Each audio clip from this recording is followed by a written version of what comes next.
जम्मू आणि काश्मीरमधील पहलगाम येथे झालेल्या दहशतवादी हल्ल्यात 27 पर्यटकांचा मृत्यू झाला। या घटनेच्या निषेधार्थ मसवड तालुका मान येथे दुपारी 2 वाजेपर्यंत मसवड शहर बंद ठेवून निषेध मोर्चा काढण्यात आला। येथील नगर परिषद कार्यालयापासून निषेध मोर्चाला सुरुवात करण्यात आली। यावेळी हा निषेध मोर्चा महात्मा फुले चौकातून बस स्थानक चौकात आल्यानंतर हिंदू बांधवांनी मोर्चांमध्ये वीर जवान तुझे सलाम, भारत माता की जय, वंदे मातरम, पाकिस्तान मुर्दाबाद, नीम का पत्ता कड़वा है, पाकिस्तान बड़वा है च्या घोषणा देत निषेध नोंदवला।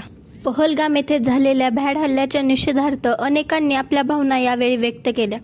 यावेळी माजी नगराध्यक्ष विजय धट म्हणाले, आजच्या जगात दहशतवादाला स्थान नाही। पहलगाममध्ये निष्पाप पर्यटकांची क्रूर हत्या हा केवळ भारतावरच नाही तर मानवतेवर हल्ला आहे। या देशाविरोधी शक्तींना संपवण्यासाठी संपूर्ण देशाने एकत्र आले पाहिजे असे मत धट यांनी मांडले। दहशतवादी हल्ल्यात अनेक निष्पाप लोकांची क्रूर हत्या करण्यात आली। याला चोख प्रत्युत्तर म्हणून सरकारने ठोस पावले उचलणे गरजेचे असल्याचे मत नितीन जोशी यांनी व्यक्त केले। पाकिस्तान हा आपल्याशी समोरासमोर युद्ध करू शकत नाही, म्हणून असे नपुंसकपणे सर्वसामान्य नागरिकांवर हल्ले करत आहे।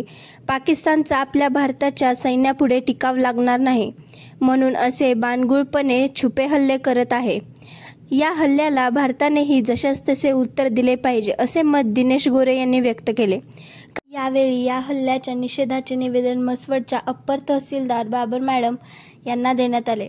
कार्यक्रमाची सांगता या दहशतवादी हल्ल्यात मृत पावलेल्या नागरिकांना श्रद्धांजली वाहून करण्यात आली।